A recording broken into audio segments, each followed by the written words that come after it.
Hello दोस्तों, स्वागत है आप सभी का मेरे इस यूट्यूब चैनल में। दोस्तों, यह देश आखिर किसका है? हिंदुओं का है या बौद्धों का है? इस प्रश्न पे काफ़ी तकरार होते हैं। जो हिंदू पक्ष है वो यह साबित करने में लगा है कि वो अति प्राचीन है। जो बौद्ध पक्ष है वो साबित करने में लगा होता है कि वो प्राचीन है। उसी का यह देश है, चारों तरफ बुद्धि बुद्धि। और यह इतिहास की बातें हैं। कुछ घटनाओं को, कुछ चीज़ों को मिल जाने से हम उसकी पूरी कल्पना कर लेते हैं।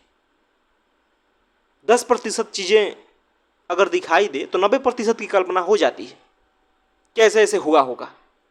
लेकिन क्या सच में वो कल्पना कर लेने से सच्चाई व्यक्त हो जाती है? और आज जो बौद्ध इतिहासकार हैं, जो बहुजन हितैषी खुद को बोलते हैं, वह पूरी की पूरी साबित करने में लगे हैं कि यह भारत बौद्धों का था। और एक तरफ हिंदुओं को देखा जाए, जो इनके धर्म गुरु हैं,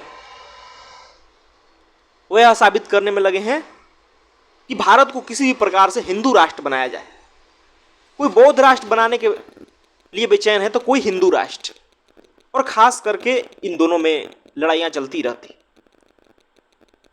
लेकिन सबसे पहले हमें यह देखना होगा, यह समझना होगा कि जो इतिहास है ना, वह सीखने की चीज़ है। वहाँ से आप किसी बात को उठा करके आज लागू करना चाहें, वहाँ से कोई उदाहरण दे करके आज आप साबित करना चाहें कि आप तो उस वंश के हैं, आपके वंशज वह है, वो तो मूल निवासी हैं, उन्हीं का इस देश पर अधिकार है, तो यह निरा बेवकूफ़ी होगी और कुछ नहीं। जैसा कि आज काफ़ी लोग ऐसा करते हैं, यूट्यूब पर चैनल खोल खोल के उनका रात दिन यही काम होता है किसी प्रकार से इस देश को एक बौद्ध राष्ट्र साबित कर दिया जाए। उनका यही मानसिकता है कि देश की सारी समस्याओं को हर व्यक्ति अगर बौद्ध बन जाता है तो दूर हो सकता है। बिल्कुल यही सोचते हैं। ऐसी ऐसी दलीलें देने में लगे होते हैं। उनका पूरा का पूरा समय 2-2 घंटे, 4-4 घंटे का वीडियो मौजूद है जहां वो ये साबित करने में लगे हैं कि बौद्ध श्रेष्ठ थे, बौद्ध जो हैं उन्हीं का यह देश है। और इस प्रकार काफ़ी विचित्र विचित्र बातें वो गढ़ रहे हैं। काफ़ी चीज़ों की तुलना करते हैं, काफ़ी घटनाओं को दिखाते हैं। यानी कि पूरा एक तरह से एक उनका यह काम ही है कि दिन रात ऐसी ऐसी घटनाओं पर बात किया जाए। तो क्या यह विचारणीय है कि यह देश किसका है? बौद्धों का है या हिंदुओं का है? और क्या यह जिसका देश है या और भी यहाँ लोग रहते हैं उनका है? दोस्तों, आप 21वीं सदी में जीते हैं। आज आप जिस जमाने में जीते हैं ना, इतिहास की कोई घटना उठा करके और आप कहने लगे कि हमें तो उस तरीके से जीना है, हमें तो वो बन के जीना है, तो यह निरी मूर्खता होगी और कुछ नहीं। यह देश उसी का है जो इस भारत के प्रति, जो हमारा संवैधानिक देश है, इसके प्रति जो निष्ठा से भरा हुआ है, जो यह स्वीकार करने को राजी है कि यहाँ हर पंथ, मजहब, भाषा के लोग रह सकते हैं, जो इसकी भलाई के लिए काम करना चाहता है, जो समाज से अंधविश्वास, पखंडवाद को दूर करने के लिए प्रयासरत है। यह नहीं कि वो अपने विचार को थोपना चाहता है किसी पे, यह नहीं कि वो अपना संप्रदाय का प्रचार प्रसार करना चाहता है, पूरे देश को या तो हिंदू या तो मुस्लिम या तो बौद्ध राष्ट्र बनाना चाहता है। बिल्कुल नहीं, यह देश उसका हो ही नहीं सकता। देश यह उसी का है जो इस देश के प्रति निष्ठावान है, जो इस देश का आदर करता है, जो व्यक्ति सारी विभिन्नताओं को स्वीकारते हुए इस देश में रहने को राजी है, इस देश की उन्नति चाहता है। यह नहीं कि भाई कोई दूसरी भाषा का है तो मैं उसे स्वीकार नहीं करता, दूसरा लिंग का है, दूसरी जाति धर्म का है तो मैं उसे स्वीकार नहीं करता। बिल्कुल नहीं। उसकी मानसिकता उदारता की होगी। वो सिर्फ और सिर्फ अपने संकीर्ण मानसिकता को लेके आगे नहीं बढ़ेगा। और जो भी आज इतिहास को उदाहरणों दे के लोगों को भटकाने में लगे हैं, वो बिल्कुल बेवकूफ़ है, देश के दुश्मन है और कुछ नहीं। किसके पास आज इतना समय है कि इतिहासों को खंगाले? और कैसे कोई साबित कर सकता है कि जो इतिहास में घटनाएं घटी है वो बिल्कुल सही है? क्या उस समय सीसीटीवी कैमरा लगा था कि आप जो बता रहे हैं उस समय की घटना को बिल्कुल वैसी ही हुई है? जो भी इतिहासकार दिखाना चाहते हैं उन्हें इस बात को सोचना चाहिए कि क्यों लोगों के बीच में दीवार पैदा कर रहे हैं। होना तो यह चाहिए था कि जो बीच की दीवारें हैं उसको गिराना चाहिए। सच्चा देशभक्त व्यक्ति जो भारत का है, जिसका यह भारत है, वही यह व्यक्ति कर सकता है कि जो बीच की दीवारें हैं वो उन दीवारों को गिराने का काम करे। चाहे वो दीवार जाति का हो, धर्म का हो, संप्रदाय का हो, चाहे वो भाषा का हो, लिंग का हो, हर दीवार को गिराने का काम किया जाना चाहिए। लेकिन दुर्भाग्य है कि ऐसा देखने को नहीं मिलता। खुद को बुद्धिजीवी बोलते हैं और दिखाने में यह लगे हैं कि तुम किस प्रकार दूसरे जाति से अलग हो। देखो तुम्हारी कितनी बड़ी आबादी है, देखो ये लोग तो विदेशी हैं। इस प्रकार की मानसिकता देखने को मिलती है और बड़ा दंग होता हूं मैं यह सब देख करके कि आज की इस जमाने में भी लोग इन मुद्दों पर बात कर रहे हैं। तो दोस्तों, आपको इस भ्रम में नहीं आना है।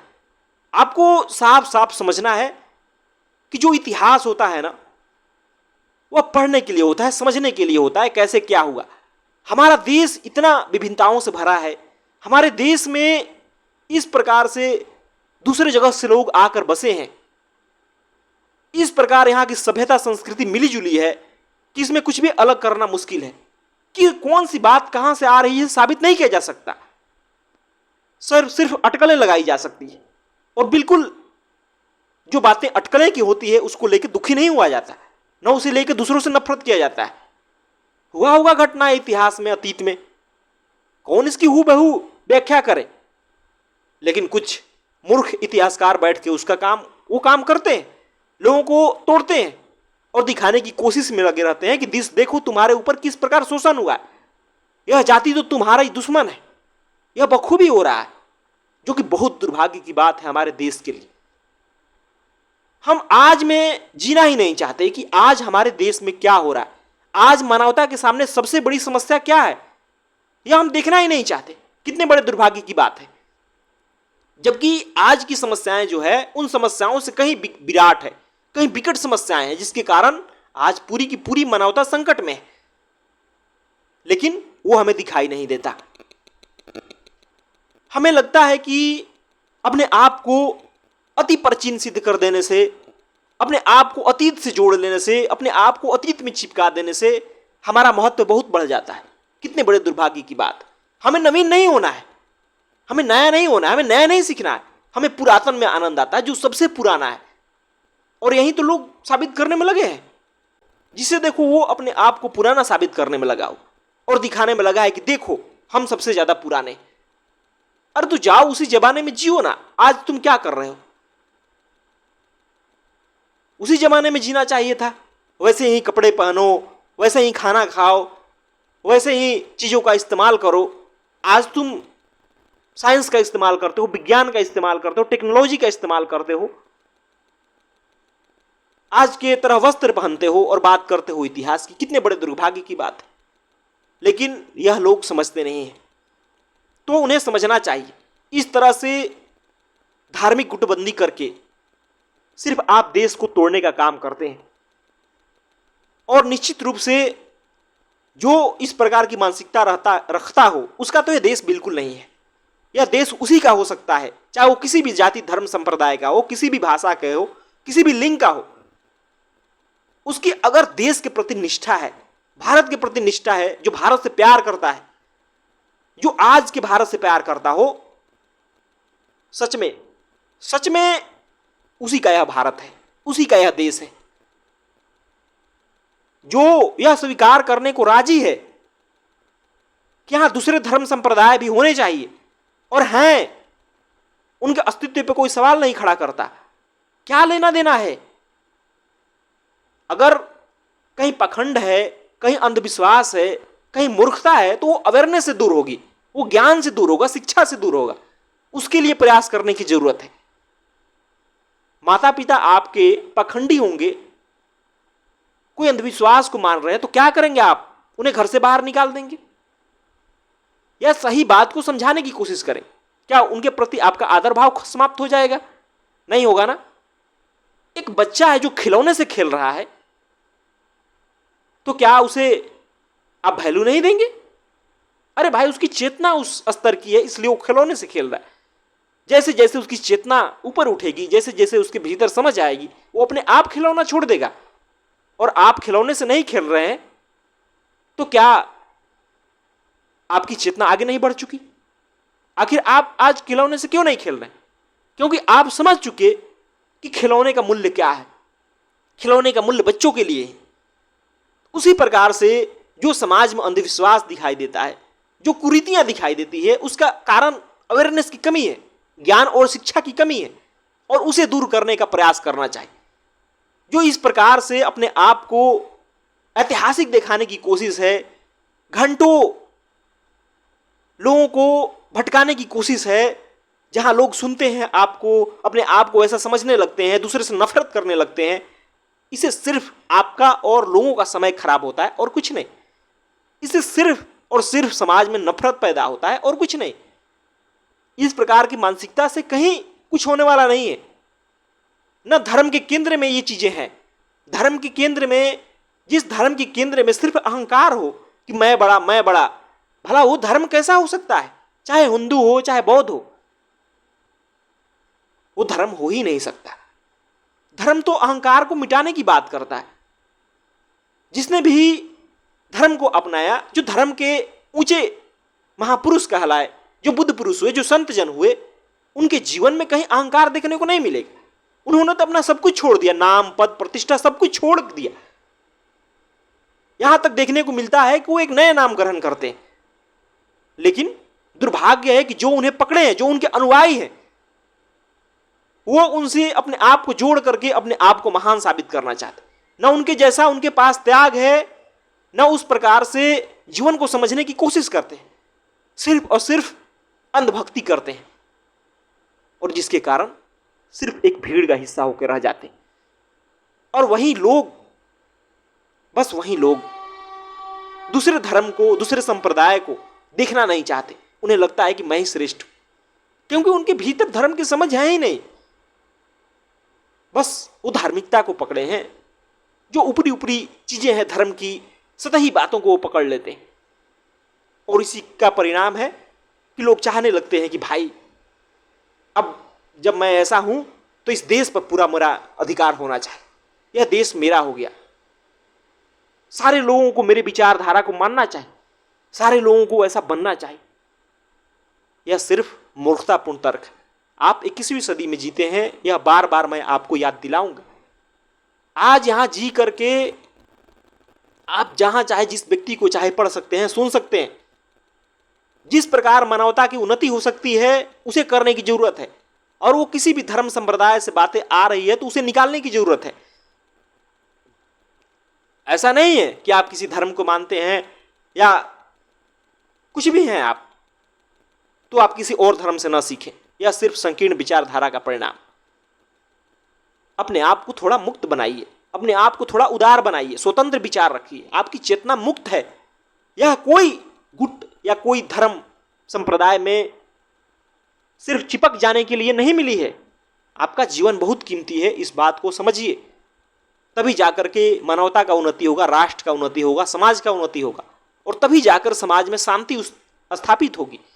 नहीं तो सिर्फ और सिर्फ आपको लड़ाया जाएगा, आपको वस्तु की तरह इस्तेमाल किया जाएगा। आप सिर्फ एक भीड़ का हिस्सा होकर रह जाएंगे। और वो भीड़ किसी भी चीज की हो सकती है। वो भीड़ जाति की हो सकती है, धर्म की हो सकती है, लिंग की हो सकती है, किसी खास भाषा की हो सकती है, किसी की चीज की भी भीड़ हो सकती है। और आपका भीड़ में शामिल हो जाना आपका अपना हत्या है और कुछ नहीं। इस बात को आपको समझना होगा और यह बंद करना होगा कि यह देश किसका है, हिंदुओं का है कि बौद्धों का है। यह देश उसी का है जो इसके प्रति निष्ठावान है, चाहे वो हिंदू हो, चाहे बौद्ध हो, चाहे मुस्लिम हो, जो कोई भी क्यों ना हो, यह देश उसी का है। क्योंकि हमारा संविधान कहता है, संविधान लगने के बाद सभी इस देश के नागरिक हैं। और हमें आज के बारे में ही सोचना होगा। हमें आज अपने देश को उन्नति की ओर ले जाना होगा, चाहे वो बौद्धिक उन्नति हो चाहे वो अर्थव्यवस्था की उन्नति हो, चाहे वो सामाजिक हो, किसी भी क्षेत्र में हो, आज की बात सोचनी होगी। और तभी जाकर के हमारा देश आगे बढ़ सकता है, तभी जाकर के एक सुंदर समाज का निर्माण हो सकता है। इस प्रकार इतिहास में लोगों को भटकाने से कभी देश का, इंसान का भला नहीं हो सकता है। इतिहास इतिहास है, इतिहास सीखने के लिए, पकड़ने के लिए, चिपकने के लिए नहीं है। और जो व्यक्ति इस बात को अपना लेता है, इस सूत्र को अपना लेता है ना, वो व्यक्ति आसानी से इतिहास भी पढ़ता है, उसे सीखता भी है, उसे चिपकता नहीं है। लेकिन दुर्भाग्य है कि कुछ लोग उसे चिपक जाते हैं। तो यह चिपकना बंद करना चाहिए। ये लोग बहुत दुखी होते हैं आगे चल के। ये लोग सिर्फ एक वायरस की तरह समाज में होते हैं। इनके कारण सिर्फ समाज में अशांति उत्पन्न होती है, भेदभाव उत्पन्न होता है और कुछ नहीं। धन्यवाद दोस्तों।